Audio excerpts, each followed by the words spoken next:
안녕하세요. 한 주간의 법조계 이슈와 소식을 한데 모아 전해드리는 로투데이 스페셜 신세아입니다.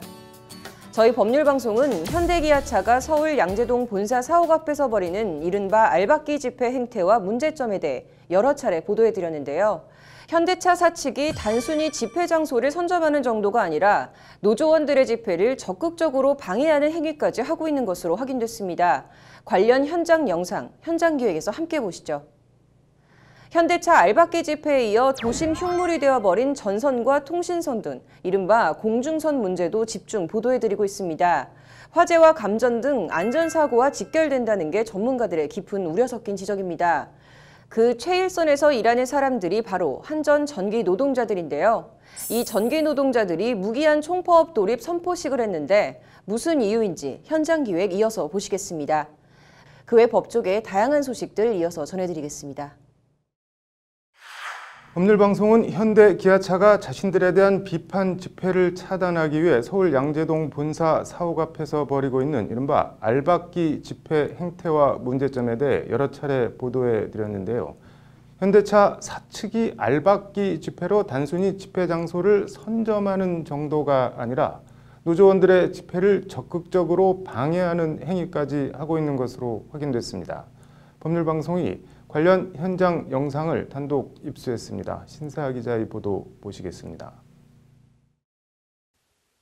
지난 5월 서울 서초구 양재동 현대기아차 사옥 정문 앞입니다. 정문 바로 앞에 누군가 간이 의자를 가져다 놓고 앉아 있고 그 뒤로 어깨에 띠를 두른 건장한 청년들이 병풍처럼 서 있습니다. 그리고 누군가 다가오더니 이내 날카로운 고성이 터져 나옵니다. 왜 쫓아오는데? 당신이 텐트 칠라 그러니까. 왜 치면 안 돼? 안 돼. 왜? 내 집회 장소야. 현대차 정문 앞에서 집회를 하려 하자 회사 경비업체 관계자들이 쫓아다니면서 집회를 방해하고 있다는 것이 현대차 비정규직 해고자 이모 씨의 주장입니다. 이 과정에 몸싸움도 다반사로 벌어집니다.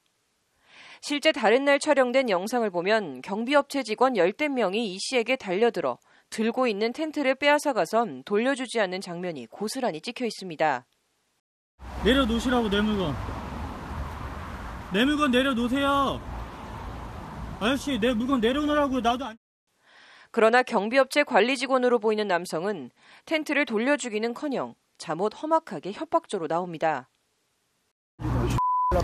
싸다고 쳐버리기 전에 나도 시비 붙이지 마라.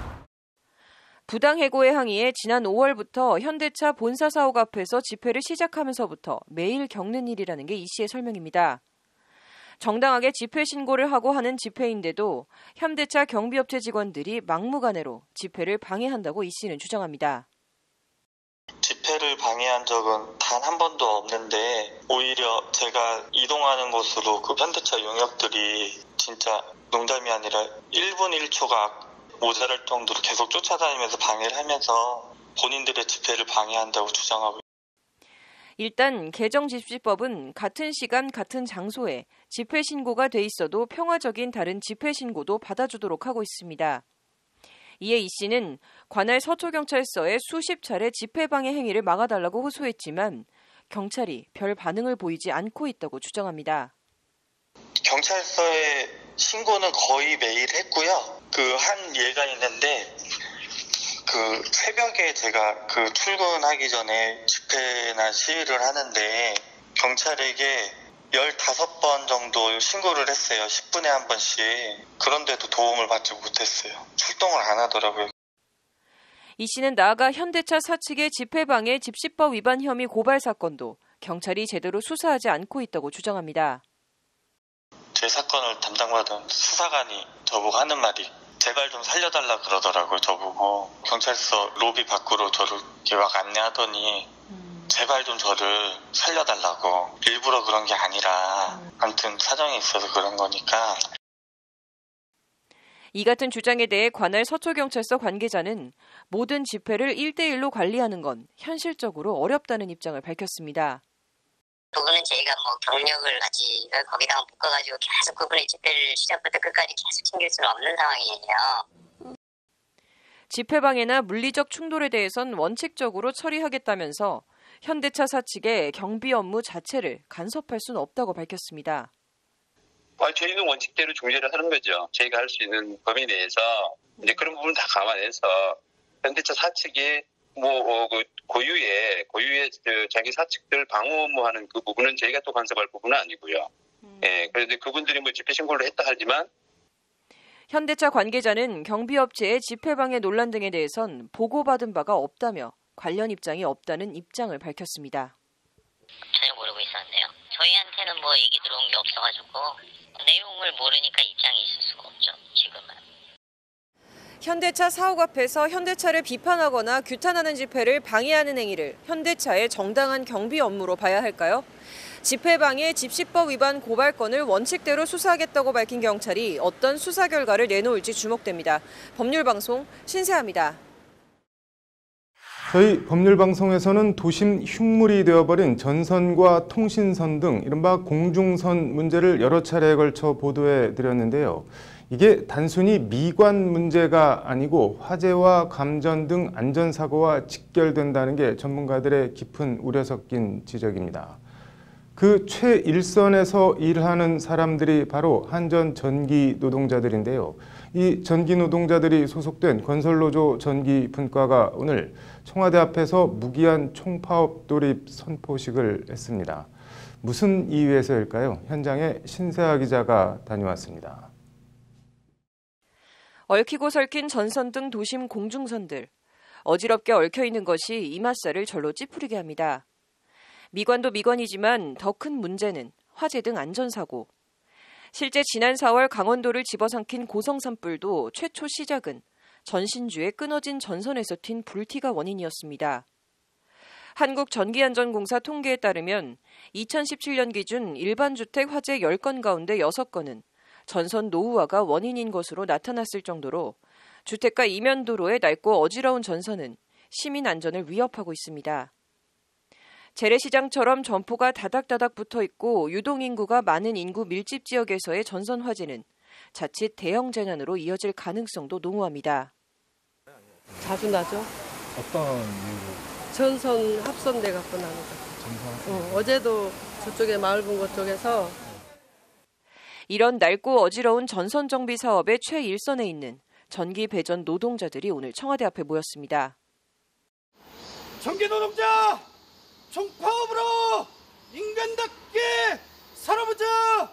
전기 노동자 총파업으로 인간답게 살아보자. 인간답게 살아보자. 건설노조의 지난 4월 설문조사에 따르면 전기 노동자의 3분의 1은 전체 현장 가운데 최대 절반 가까이에 안전에 문제가 있는 것으로 인식하고 있는 것으로 나타났습니다. 한전이 배전 안전 예산을 늘려도 부족할 판에 지속적으로 사람과 예산을 감축해 이런 결과가 나타났다는 것이 이들의 주장입니다. 거의 45년 저 전봇대에 올라와서 일을 해왔습니다. 우리가 요구하는 것이 무리한 요구가 아니라고 생각합니다. 함에도 불구하고 정부는 항상 모르쇠로 일관해왔습니다. 우리 조합원들 십수년을 외쳐왔습니다. 우리 요구안 들어달라고. 이들이 요구하는 건 배전 운영 유지 보수 안전 예산 추가 편성과 배전 업무 기능 자격의 국가 기술 자격 전환, 의무 보유 인원 법제화, 배전 현장 노동자 안전 및 건강 대책 마련 등입니다.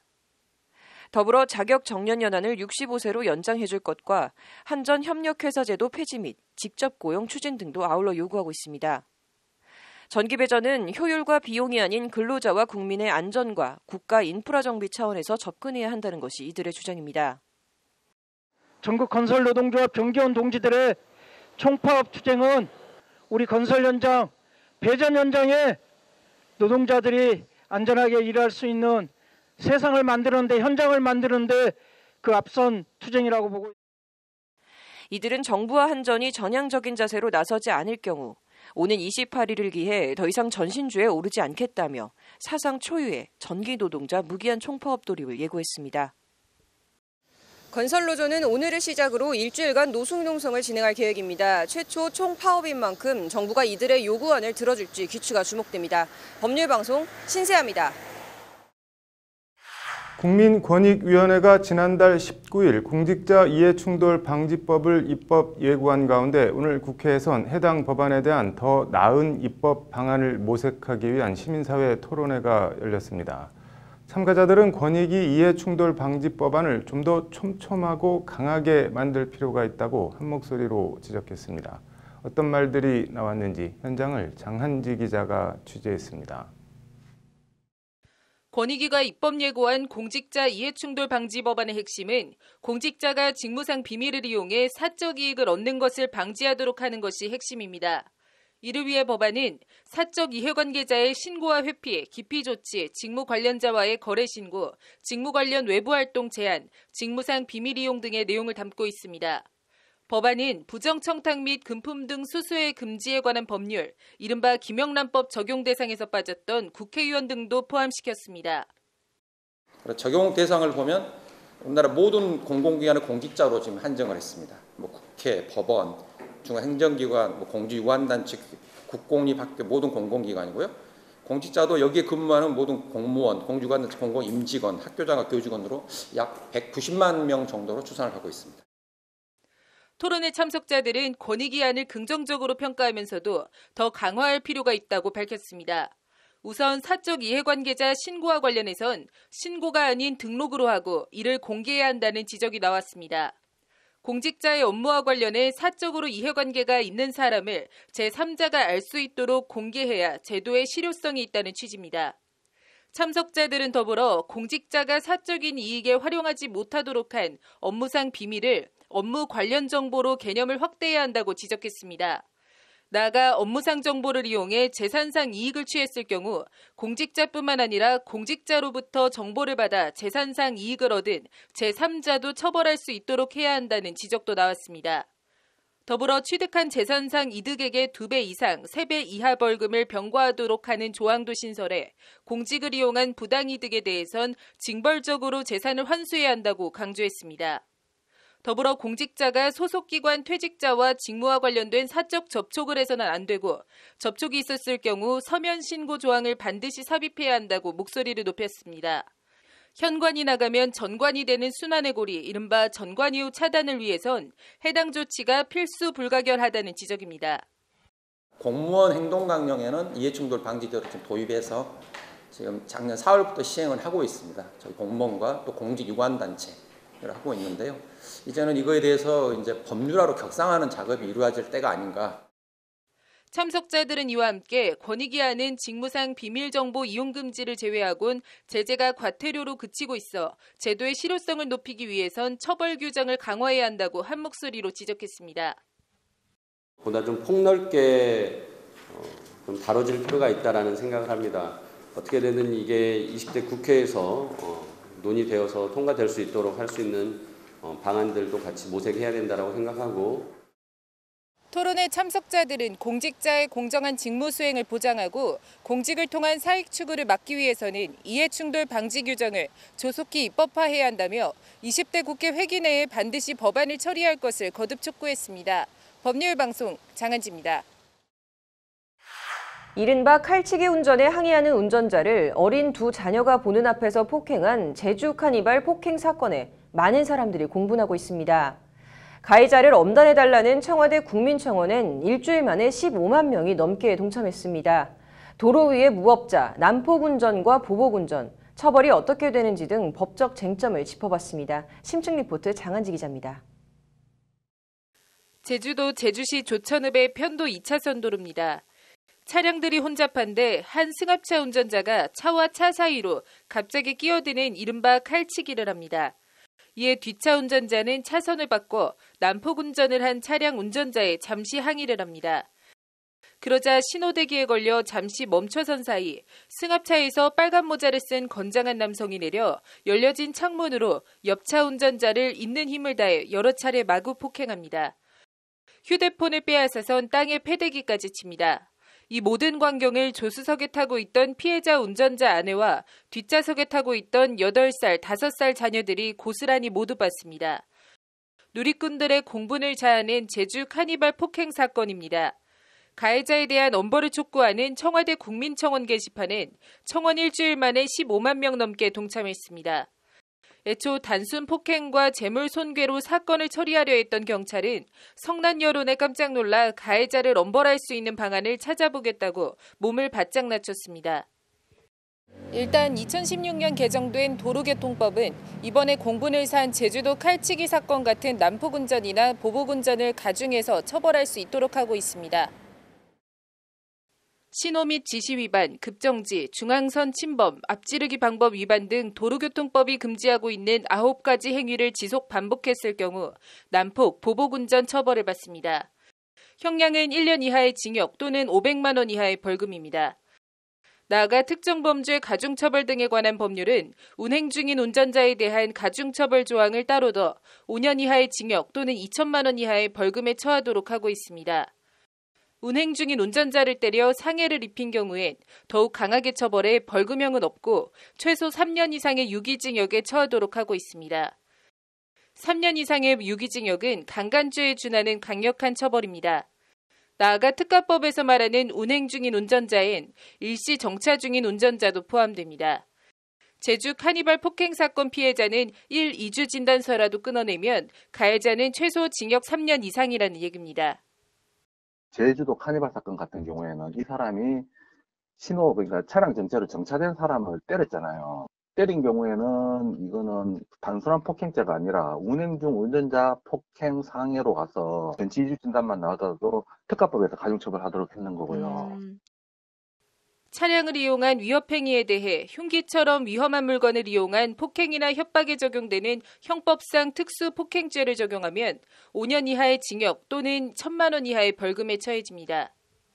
보통 보복운전의 개념이 처음에 사소한 시비거리가 있고 이에 불만을 가지고 차로 협박, 폭행, 상해, 손괴하는 경우 이럴 때 단순한 형법의 폭행, 협박, 상해, 손괴가 아니라 특수 상해, 폭행, 특수 손괴, 특수 협박이 이렇게 돼요. 이렇게 해서 가중처벌 받는다라고 합니다.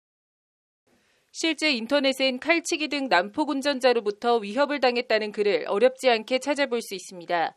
그럼에도 법률에 규정된 것과 달리 징역형으로 이어지는 경우는 거의 없고 대부분의 경우 벌금형에 그치고 있습니다. 어떤 혐의를 적용할지는 수사기관 재량인데 특수자가 들어가는 무거운 혐의를 적용하는 경우가 잘 없다는 지적입니다. 그럼 이제 특수폭행, 특수협박 이런 게 되는 건데, 근데 이제 경찰 실무에서는 보면은 그냥 일반 폭행, 일반 협박으로만 지금 하다 보니까 그냥 아직은 조금 경찰 실무적으로는 심각성을 조금 인지하지 못하는 거 아닌가.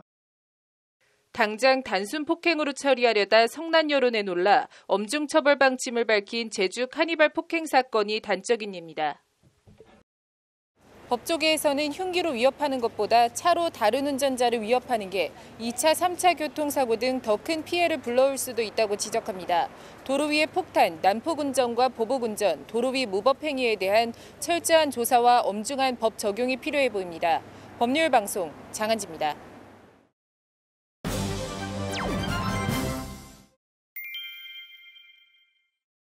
저희 법률방송에선 집배원의 열악한 근무 환경과 개선 필요성에 대해 지속적으로 보도해드리고 있는데요. 올 상반기에만 무려 9명의 집배원이 과로사 등으로 사망했을 정도로 집배원들의 근무 환경은 열악합니다. 들으면 들을수록 황당해지는 집배원들의 근무 환경. 관련해서 국회엔 집배원들의 근무 환경과 처우 개선을 위한 법안들이 잇따라 발의돼 있는데요. 법률방송 잠자는 법안을 깨워라. 장한지 기자입니다.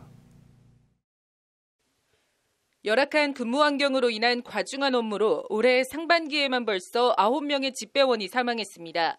지난해에도 집배원 25명이 과로사 등 업무를 수행하다 숨졌습니다. 최근 5년간 과로사, 과로자살, 교통사고 등으로 사망한 집배원은 무려 101명에 이릅니다. 집배원 근무 환경 위험지수는 1.62로 목숨 걸고 화마와 싸우는 소방관 위험지수 1.08보다 훨씬 높습니다. 말 그대로 극한 직업입니다. 그럼에도 집배원들은 노동부 근로감독의 사각지대에 놓여 실태가 어떤지 실태 파악조차 못하고 있습니다.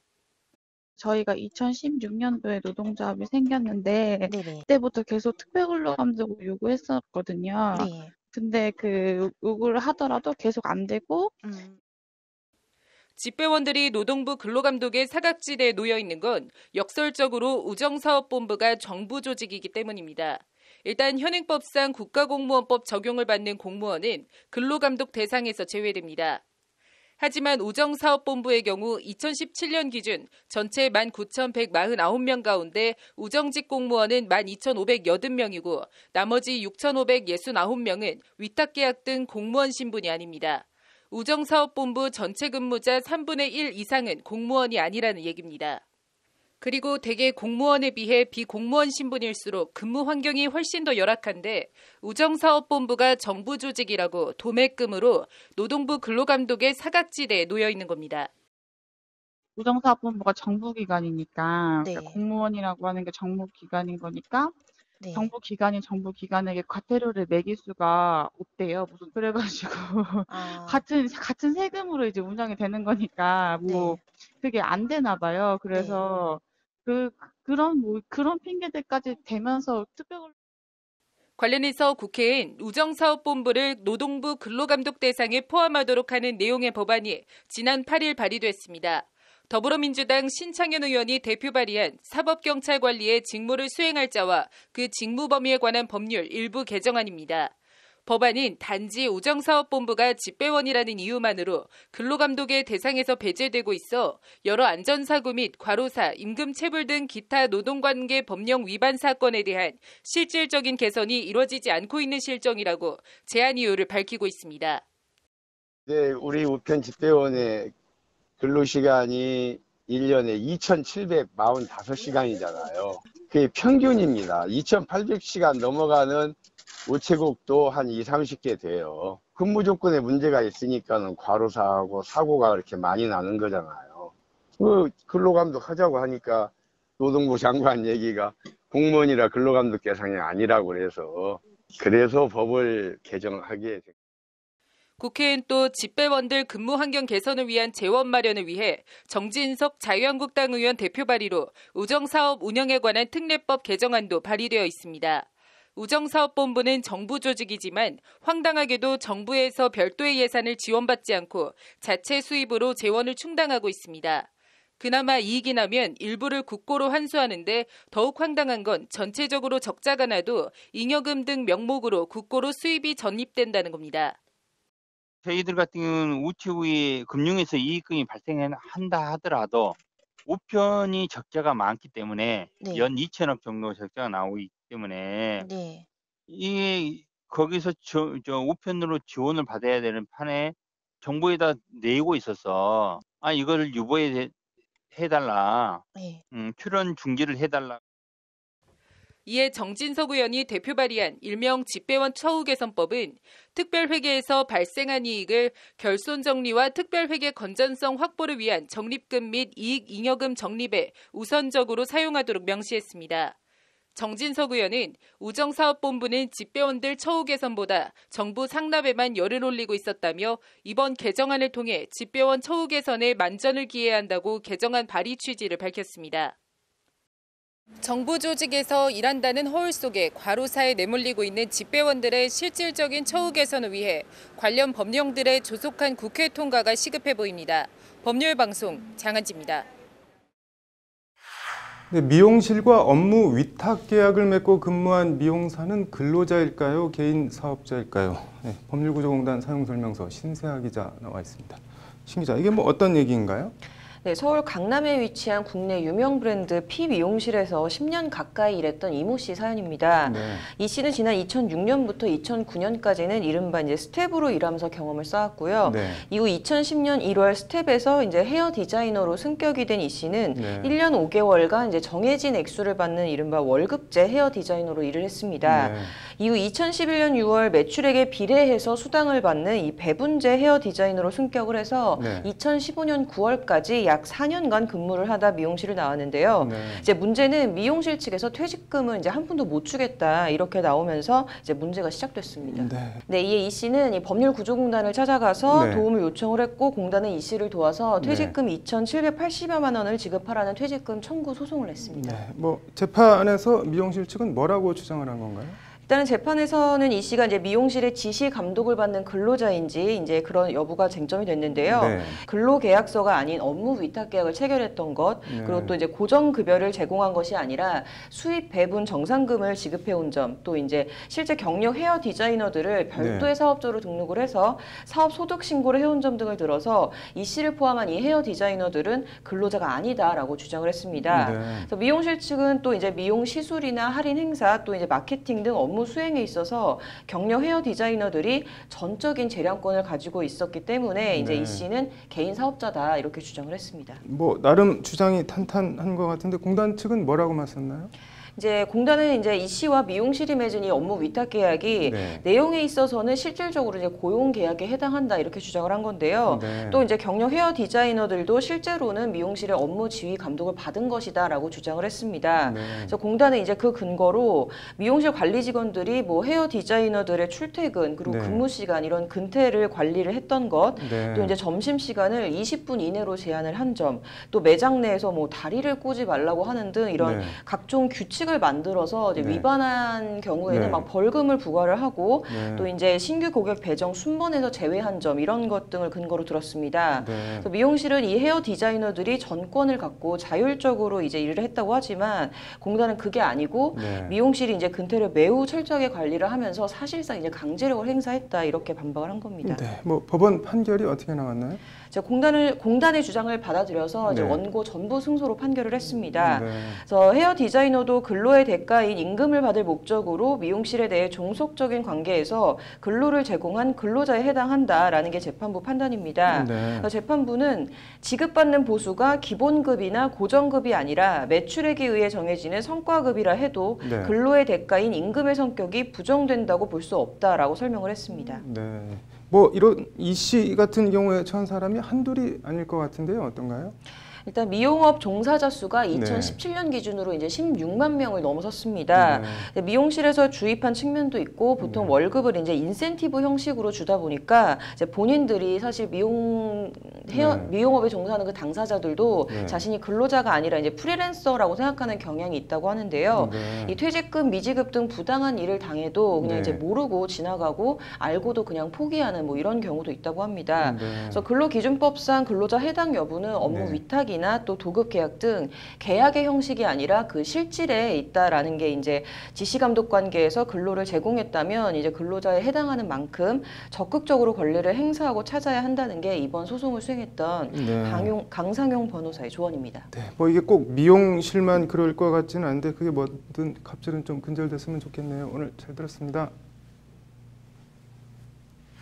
네, 오늘 국회에선 공익 변호사의 현황과 전망을 주제로 하는 정책 토론회가 열렸습니다. 로인사이드 신세아 기자 나와 있습니다.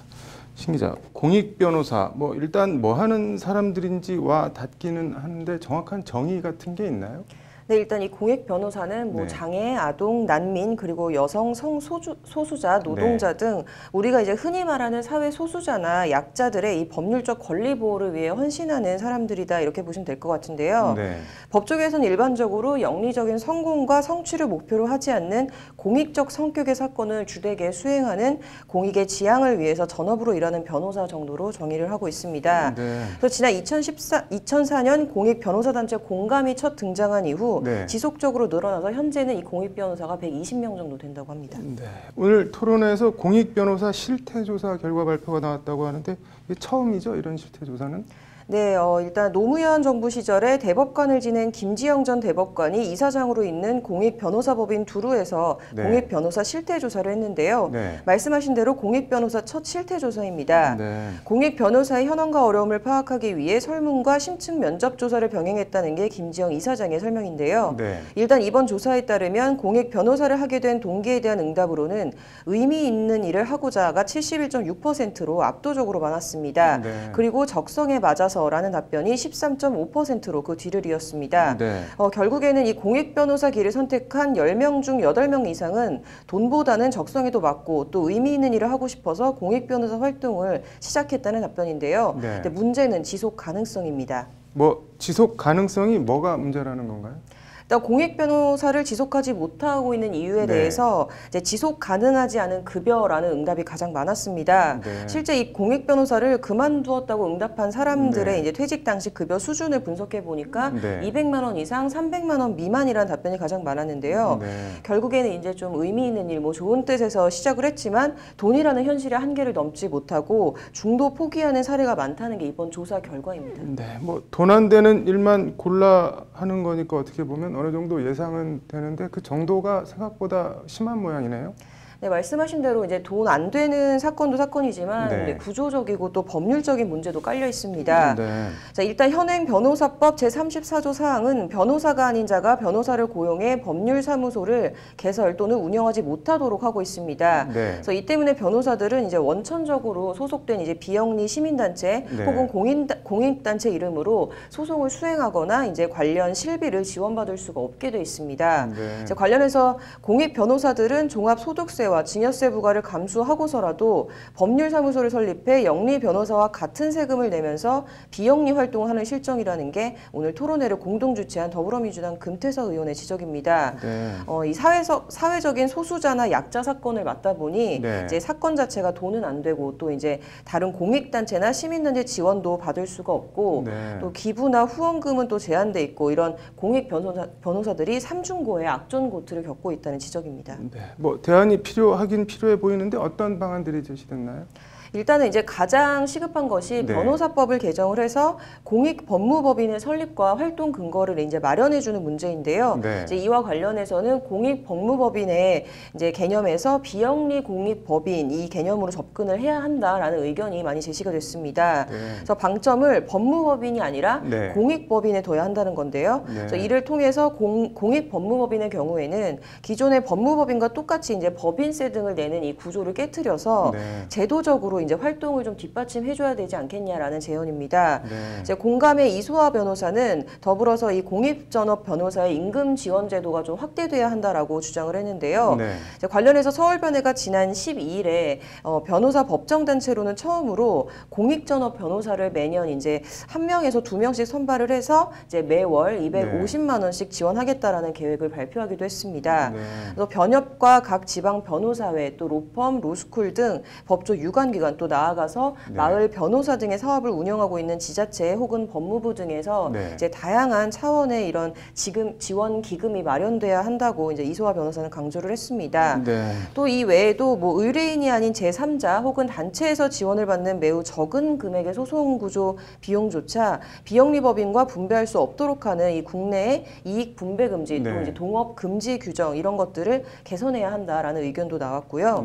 또 이제 지역 공익 변호사를 양성하고 또 공익 소송 비용과 세금 감면 또 불필요한 행정 업무 등을 이제 개선하자라는 등의 다양한 방안들이 나왔습니다. 그래서 전업 공익 변호사의 길을 이제 변호사 개인의 사명이나 또 의지가 아닌 법과 이제 제도로 뒷받침해줘야 되지 않겠냐라는 게 참가자들의 공통된 인식입니다. 뭐 배워서 남 주는 변호사들이 많이 나올 수 있도록 법과 제도가 좀 정비가 됐으면 좋겠네요. 오늘 잘 들었습니다. 국회의원들이 신고한 부동산 재산이 시세의 절반 정도밖에 반영하지 못하고 있어 이에 대한 개선이 필요하다는 시민단체 주장이 나왔습니다. 앵커 브리핑입니다. 경제정의 실천 시민연합 경실련이 오늘 서울 종로구 동숭동 경실련 강당에서 기자회견을 열고 부동산 부자 상위 29명 국회의원이 신고한 부동산 재산 가격을 공개했습니다. 이들 29명 국회의원의 부동산 신고 가격은 2,233억 원이지만 실제 시세는 4,181억 원으로 신고 가격이 시세의 53.4%밖에 반영하지 못하고 있다는 것이 경실련의 설명입니다. 경실련은 오늘 국회 공직자윤리위가 공개한 자료를 토대로 이같이 발표했습니다. 경실련에 따르면 시세 기준 부동산 재산이 가장 많은 국회의원은 자신의 이름을 딴 유명 어학원을 운영했던 박정 더불어민주당 의원으로 657억 7천만 원으로 나타났습니다. 김세연 자유한국당 의원이 657억 3천만 원으로 근소한 차이로 2위를 차지했고 박덕흠 자유한국당 의원 476억 4천만 원, 홍문종 우리공화당 의원 240억 6천만 원, 정우택 자유한국당 의원 176억 2천만 원이 그 뒤를 이었습니다. 이들 상위 5명 부동산 부자의 시세 총액은 2,208억 원으로 신고가 1,112억 원의 2배가량 됐습니다. 이처럼 신고가와 실제 부동산 가격이 차이가 크게 나는 건 부동산 가격을 실거래가가 아닌 공시지가를 기준으로 신고하고 있기 때문입니다. 정우택 의원의 경우 신고가 기준으로는 42억 2천만 원으로 22위였지만 보유하고 있는 성수동 빌딩의 공시지가와 시세가 크게 차이가 나 실제로는 5위까지 뛰어올랐다는 게 경실련의 설명입니다. 2016년 대비 부동산 재산이 가장 많이 증가한 의원은 김세연 자유한국당 의원으로 시세 기준 2016년 499억 7천만 원에서 2019년 657억 3천만 원으로 157억 6천만 원이 증가했습니다.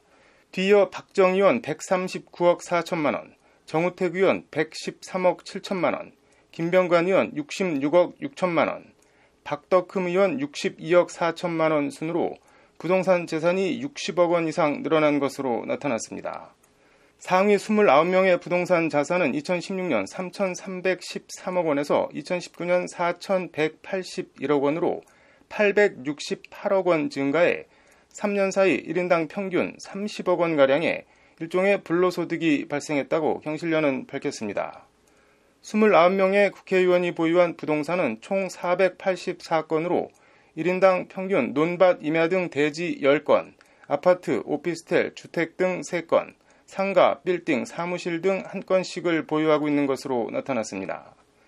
관련해서 경실련은 국회의원들이 공직자윤리법상의 허점을 이용해 부동산 재산을 의도적으로 적게 신고하고 있다고 비판했습니다. 현행 공직자윤리법은 공시지가 또는 실거래가 중 높은 가격으로 신고하도록 규정하고 있는데 실제로는 대부분 공시지가로 신고하면서 재산을 축소 신고하고 막대한 세금 특혜까지 누리고 있다는 것이 경실련의 지적입니다. 경실련은 또 부정한 재산 증식을 막기 위해서는 공직자윤리법을 개정해 공시가격과 실거래가 모두를 신고하게 하고 재산 형성 과정과 구입자금 출처도 의무적으로 심사하도록 해야 한다고 강조했습니다. 크게 틀린 말이 없는 것 같은데 입법권을 쥐고 있는 국회의원들이 관련 법 개정에 나설지 궁금합니다. 앵커 브리핑이었습니다. 여러 논란과 의혹을 받는 조국 법무부 장관 후보자가 오늘 오후 가진 사람으로서 누려왔던 많은 혜택을 사회에 환원하겠다는 입장문을 발표했습니다. 앵커 브리핑입니다. 오후 2시 34분 인사청문회 준비단 사무실이 꾸려진 서울 종로구 적선 현대빌딩 1층 홀에선 조국 후보자는 평소와 달리 딱딱하게 긴장한 모습이 역력했습니다. 파일에 철을 한 입장문을 들고선 조 후보자는 저와 가족을 둘러싼 따가운 질책에 밤잠을 이루지 못했다며 입장문을 읽어 내려가기 시작했습니다. 입장문은 이렇습니다. 그동안 저를 비롯한 저희 가족들은 사회로부터 과분한 혜택과 사랑을 받아왔다고 생각하고 있으며 그 생각에는 현재도 한치의 변함이 없습니다. 그럼에도 불구하고 제 스스로를 돌아보고 몸을 낮추는 겸손함이 부족한 채 살아왔던 것 같습니다. 먼저 2가지 실천을 하고자 합니다. 첫 번째로 제 처와 자식 명의로 되어 있는 펀드를 법이 정한 절차에 따라 공익법인에 모두 기부하여 이 사회의 혜택을 제대로 받지 못한 소외된 사람들을 위해 쓰이도록 하겠습니다. 신속히 법과 정관에 따른 절차를 밟도록 하겠습니다. 두 번째로 웅동학원의 이사장이신 어머니가 이사장직에서 물러나는 것을 비롯하여 저희 가족 모두는 웅동학원과 관련된 일체의 직함과 권한을 내려놓겠다고 제게 밝혀왔습니다. 향후 웅동학원은 개인이 아닌 국가나 공익재단에서 운영될 수 있도록 관계기관과 협의, 이사회 개최 등 필요한 조치를 다하겠습니다. 공익재단 등으로 이전 시 저희 가족들이 출연한 재산과 관련하여 어떠한 권리도 주장하지 않을 것입니다.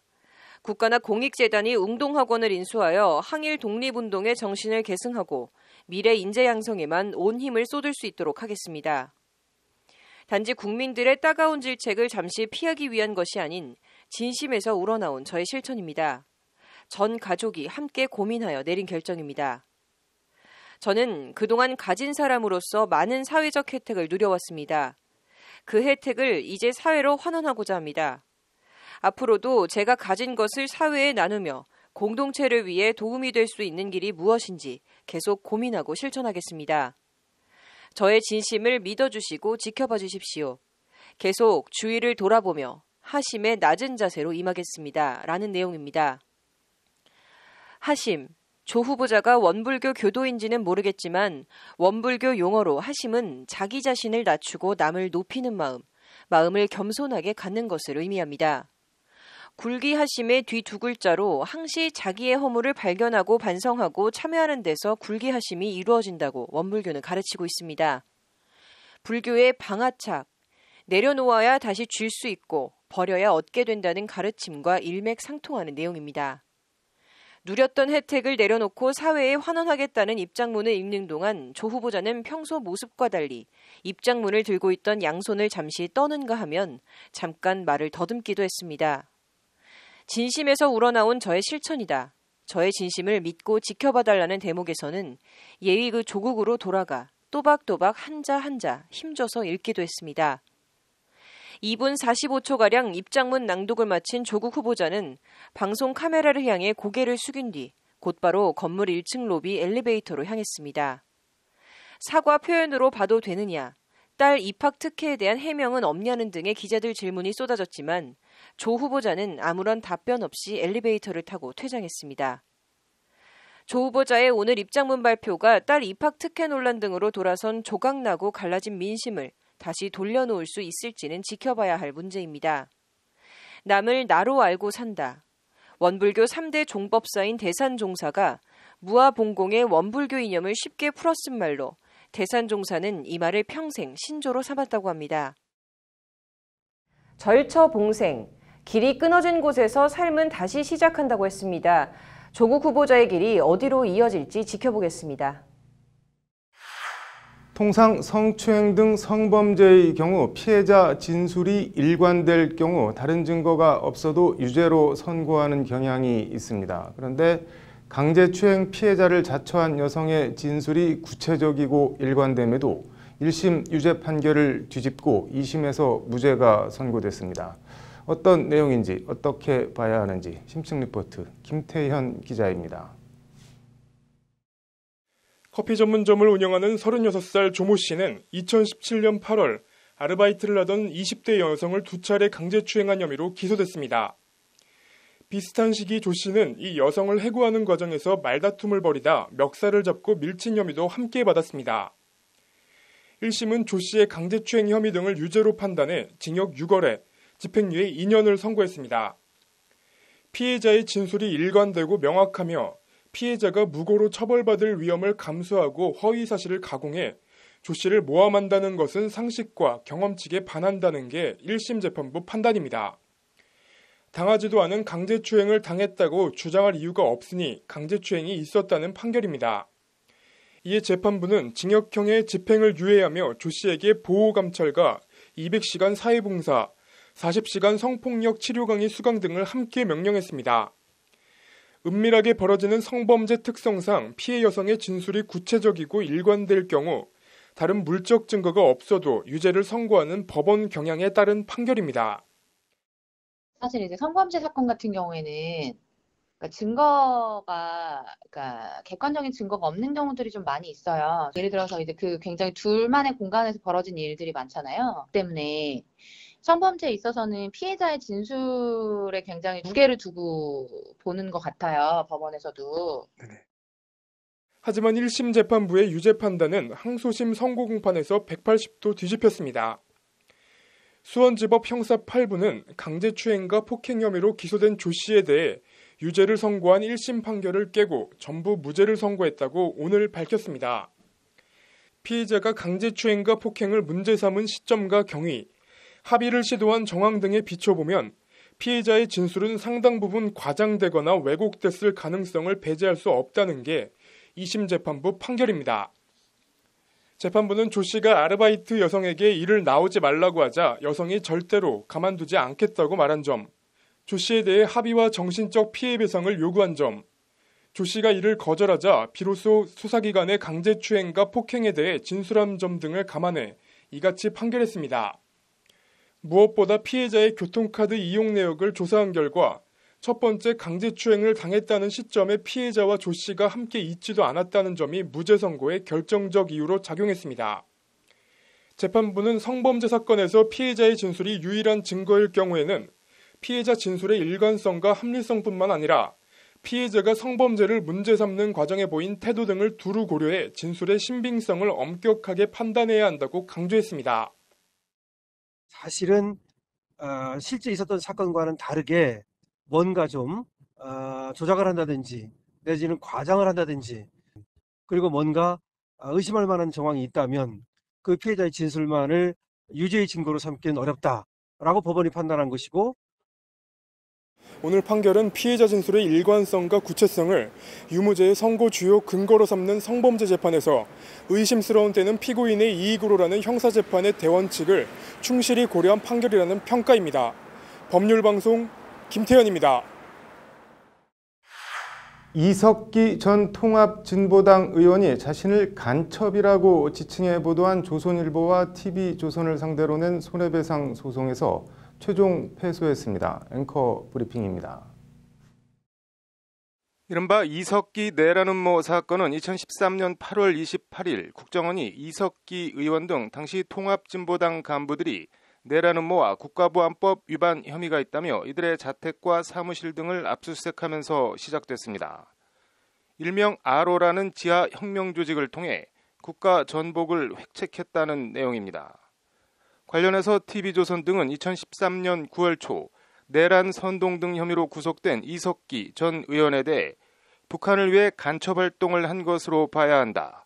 이석기 의원이 아들에게 주체 사상을 철저히 공부하라고도 한 것으로 알려졌다는 등의 내용을 보도했습니다.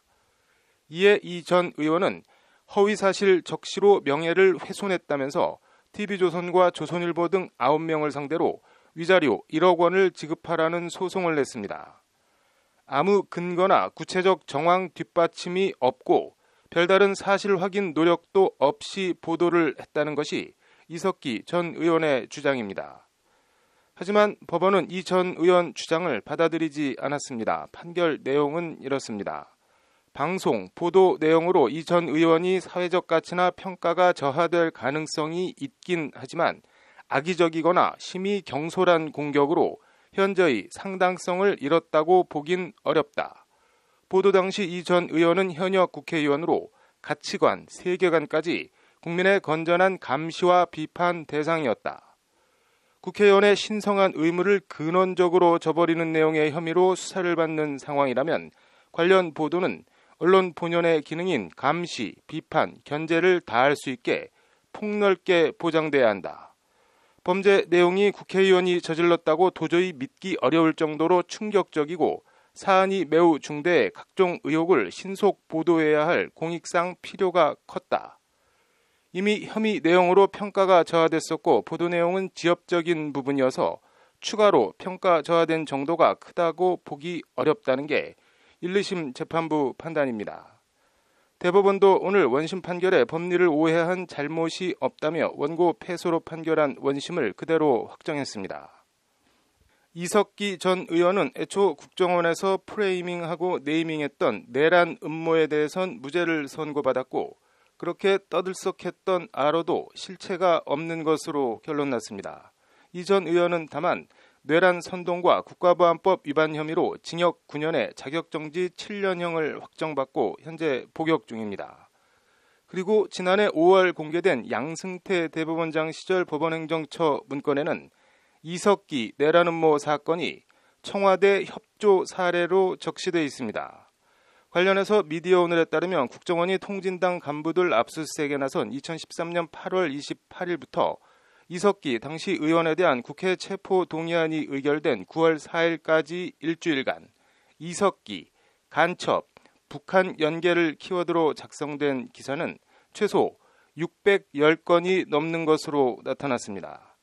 조선일보나 TV조선뿐 아니라 도하, 사실상 거의 모든 언론이 이석기 전 의원을 간첩과 연계하는 기사를 양산한 겁니다. 이에 대해 김재현 전 통합진보당 의원은 언론 인터뷰를 통해 당시 상황에 대해 사실 여부를 바로잡는 것 자체가 불가능할 정도로 양이 많았다고 회고한 바 있습니다. 24시간 내내 뉴스 채널 같은 곳에서 통진당, 이석기 관련 내용이 쏟아지는데 팩트체크를 할 겨를조차 없을 정도로 양이 방대했고 출처는 대부분 불분명했다. 몇 달의 시간이 흐르고 난 뒤 재판 과정에서 언론 보도를 통해 흘러나온 얘기들은 사실이 아님이 밝혀졌음에도 책임을 물을 수가 없었다는 게 김재현 전 의원의 말입니다. 김 전 의원은 그러면서 나를 종북, 아로 성원으로 낙인 찍은 게 분명한 명예훼손임에도 언론은 처벌받지 않아도 되는 위치에 있었기 때문에 나는 마녀 사냥의 먹잇감으로 전락했다고 주장했습니다. 이석기 전 의원이나 통진당의 행태를 두둔하거나 비호할 의도는 없습니다. 다만 당사자의 확인도 없이 모두가 써대니 나도 써도 되겠지 식으로 경쟁적으로 기사를 쏟아내는 언론의 보도 행태는 분명히 개선이 필요해 보입니다. 더불어 이미 사회적 평가가 저하됐으니 거기서 더 저하돼봐야 큰 차이가 없다는 식으로도 읽힐 수 있는 이번 법원 판결도 한 번쯤 생각해 봐야 하지 않나 싶습니다. 앵커 브리핑이었습니다.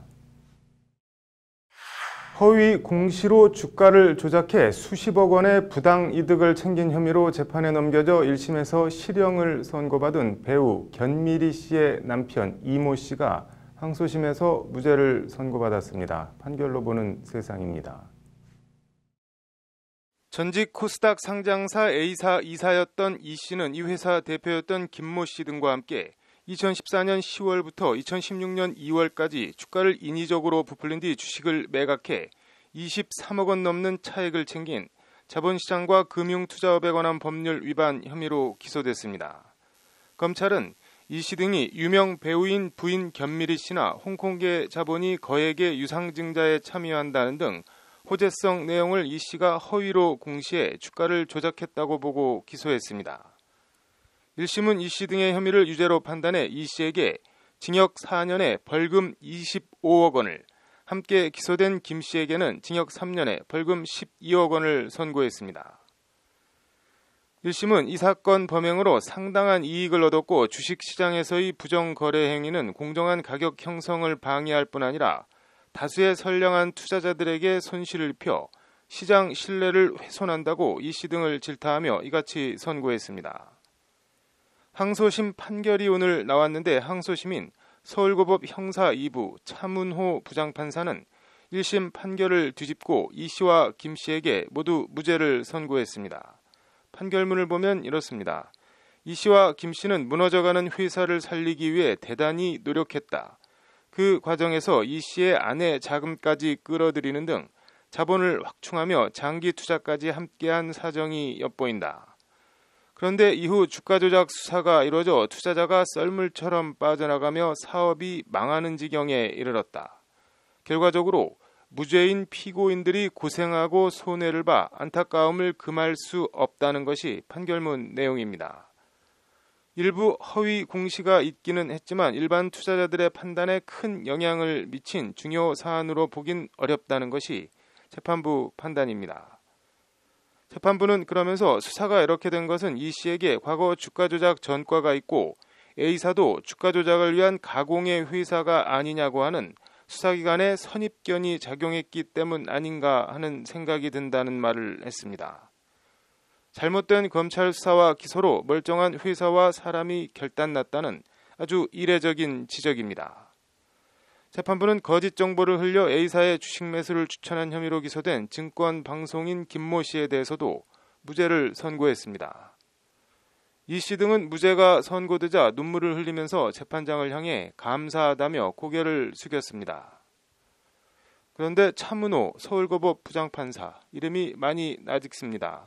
드루킹 댓글 조작 혐의 김경수 경남지사의 항소심 재판을 맡은 재판장입니다. 지난 2007년에서 2008년엔 당시 양승태 대법관 전속 재판연구관을 지내 일각에선 이른바 양승태 키즈로 지목되기도 했습니다.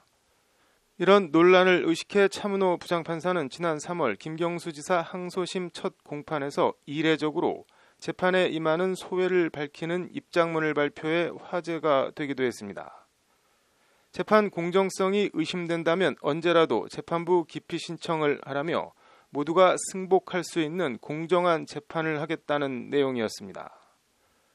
차 부장판사는 지난 6월에도 이례적인 행동으로 법원 안팎의 눈길을 끌었습니다. 뇌물을 받고 군사기밀을 넘겨준 혐의로 기소된 방위사업청 소속 군인들에게 검찰이 위법하게 수집한 증거의 증거 능력을 부정한다며 무죄를 선고하고 이튿날 이례적으로 판사가 직접 자신의 판결에 대한 보도자료를 냈기 때문입니다. 검찰이 압수수색 영장에 적히지도 않은 컴퓨터, 외장 서류나 서류철도 다 뒤졌으며 위법한 압수수색으로 고통받은 것에 대해 안타깝고 미안하다는 내용입니다. 견미리 씨 남편에 대한 검찰 수사에 대한 지적과 결은 좀 다르지만 검찰의 이른바 별건 압수수색을 작심 질타한 것입니다. 원론적으로는 100번 맞는 말인데 사법행정권 남용에 연루된 판사들이 줄줄이 검찰 조사를 받거나 재판에 넘겨지면서 법원이 이들에 대해 싹쓸이 별건 수사를 이유로 무죄를 선고하기 위해 미리 밑밥을 깔아놓고 있는 것 아니냐는 곱지 않은 시선도 일각에선 쏟아졌습니다. 실제 비슷한 시기 사법행정권 남용에 연루됐다는 의혹을 받는 연수원 19기 김시철 서울고법 부장판사는 위법 수집 증거 능력을 인정해서는 안 된다는 메일을 서울고법과 서울중앙지법 판사들에게 뿌리기도 했습니다. 법관은 눈을 가리고 법을 보는 정의의 여신처럼 재판 과정을 확인하고 정답을 찾기 위해 고뇌하는 고독한 수도자에 불과하다. 김경수 지사 항소심 첫 공판에서 차문호 부장판사가 한 말입니다. 꼭 수도자가 되어야 하는진 모르겠으나 차 부장판사 말대로 믿고 승복할 수 있는 법원이 됐으면 좋겠습니다. 판결로 보는 세상이었습니다.